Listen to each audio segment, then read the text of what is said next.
Ebusiafo mimobi bia kwaba deba GCN page so midin ede adwoa sechim. Oman Penida His Excellency John Dramani Mahama was a vice president to the late John Evans Fifi Atamils. Na immediately ne boss ewu a year 2012 no, he became the president. Na Abraham Penida John Dramani Mahama president no. Yesanso eto abama no dio na oto aso na abra oye president no nimu na ene niam bebre start say yiditi ene ne kese pa yedum so eniam adum so esen wo Ghana hanom ye niam aketo akra ye catch ro man penda da John Dramani Mahama ebo ne kokko etu ne fo a wamfi yen 2016 ena yesi ene kwe ene ye de over 1 million votes na etu no because na Ghana fo ye ko ahohihim papa panya asem keto akra ene ye de etu o man penda da John Dramani Mahama. Now according to Ghana history no president bia embetena so na wontu no nonsanso mbaida na o man penda da John Dramani Mahama nkoase o sanso aba Ghana fo se ye mpene o se still meba yes ye mpel o se meba o man penda da John Dramani Mahama se obo enti ene Ghana fo ye ngina babie ene yes papa yenim ne wabeye ene yenim ne obetimi aye nti nkebe ya akoda na obi fofombra ndc for se lalai ona no mde ne beba na amapende da John Dramani Mahama akopeke ne forms e wa bra ndc headquarters omubie akwanya etu se wa opese osanso edi eye ndc party nanim as flag bearer no be peke wo forms na ene yene obeye Omampenda da John Dramani Mahama ekopeke ne forms already na NDC for SHS ona no mo de ne ba nti ne forms ne kwa mo no betu aka ene ne campaign bi NDC for some befa hoka now Omampenda da John Dramani Mahama campaigning as if say he has already won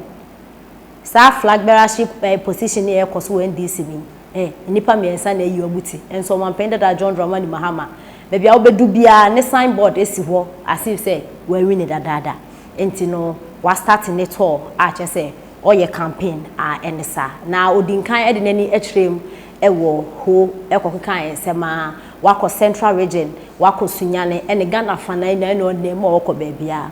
na Omampenda da John Dramani Mahama yenim wa be president yes yempe obi okono bi fofombra osi onko na onko na oba no ene na Ghana fo yes yempe no osi obeba na ene ayampia no ene na yenso a oto ayampia yasem keto akra e woni toy mu obeka say oba obe cancel S gracia Ghana fo say o say yes o ntimi nyankasa also betumi ura Martin Pebu e ko kembe o ka chene so ye silly ene Omampenda da John Dramani Mahama e ken not to silly mai o say ye silly na dia na ono no obi owo ye friend say wa ko pensioner omuchia ne ka no Ghana fo yes won face ka ne bra say obetimi abe cancel S gracia na say the Ghana for ye di na law because ono no wako pension until this kind bad no bedi ene nsem keka no de na ma na wasan so be make comment bia comment Omampenda da John Dramani Mahama e be make no enye kasa sebio esese fi opini na no eba na Omampenda da John Dramani Mahama e kan sa kasa no Ghana my media no journalist for bia akasa e de afa ho now Ghana for parents abema reply and afin so omo ekrese Omampenda da John Dramani Mahama ensema a wo kano se bi obu yense ye agimi but yenjimi enti no so office ye agimi a enya de ayen 2024 7th December coming ye beto aba e de ama because we are not fools as you say na eden sem na Omampenda da John Dramani Mahama waka enam so Ghana food parents aman reply Omampenda da John Dramani Mahama ne sem okay na ne say free SHS His Excellency na nado danko ekufuado Ghana ye man pani de eba ya Ghana fo mofrey na ekobi omonya so fa so no omo aduane a His Excellency na nado danko ekufuado provide omo de mmofra no sebio Omampenda da John Dramani Mahama etrese ni fie kraman kra enya de obedi se aduade no even nya ni fie nkwa kraman kro na mabonten so ka de se aduane mana ondi na Omampenda da John Dramani Mahama kan semu na yade Ghana fo bebra ha omo titru pa omo ba free SHS no because ya it's an insult no man penda da John Dramani Mahama aka e de akyere no na Ghana fa wofu bi ekyere say de wo ka say ye ma aduane o mu di wo school no wo de ma aboa kraman kra ondi kra de na kyese why yaye na kyese ye nim yansa ye jimi kyese ye nim ye left from ye right from and then ye left from ye left from to ye right kyese one penda da John Dramani Mahama o ye jimi fukra nti say wo se ye jimi dia e na 2024 about ugina ye because ye ntoma wonde entuma wo china into the nema na to wanyampe akọ why ai ye jimi ya de beto abana e de ama na dofo yenti ensema Ghana for awofu ni bi e de etudwa. And we come to react to some of his statements with the very best of our discipline, attitude, the way you move. Because ya one show one njere ho pa ogo ho anso anu apa no ati afa so. And this ye jimi ne ye jimi for the ayate ye dance. Why? Na sebi ye oh good evening minia ye te on ka che ye jimi for a ye be kwa akoto yaba amanyansani no abekire nyansa. Why? Ye dance yeso ye makofu ye SHS ni bia oye eye maye pa nti se ye nyina ye jimi for na nkrama aduane na aduane ese kraman kura po e reject no yen ye didi bi maye madidi a yate ye dawase na emum caterers a mo na mo ye aduane no school feeding no danger signal mamo se mo nya adwuma ye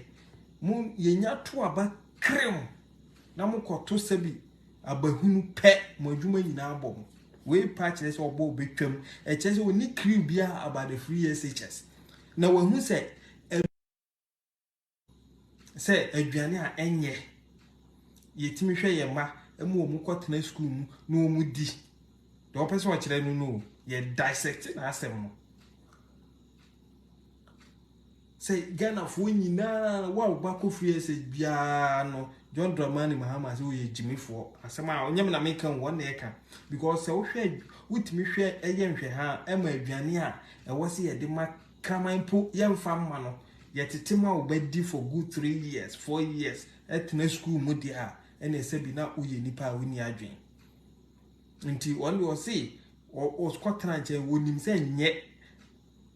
aduane ne nye enzo waka na no atum din se Ghana nkora muni o muni because ono ne ba wase so ma go Dubai Ghana nkora muni o muni na mungu me ba mesi mortuary dia mama ma me no papa mu di makwa agogum kama nti afi na obepetu me ene obeka kire yese se aduane ne nye yeda na se Ghana yeda wase John Dramani Mahama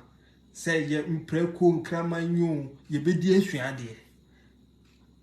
ye better than ye beboko because time akufado eche scholarship se nkura nkosuade no na wo cha pampentry so omnko ye kaya vision no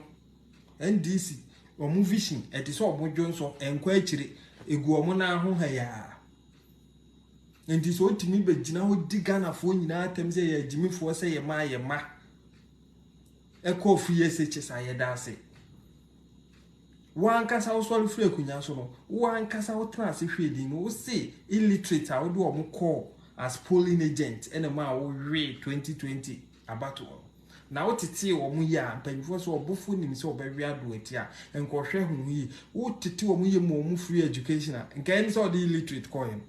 se wo hu se nne akufo ado bae e de illiterate no nyina call back to school what's up be fa wo mu said today they are literate and you for ma de o makọ na mo de o mu kwa be mo ma ataya anom no ma trasa awen wo wa ba ma o mo pagin da John Dramani Mahama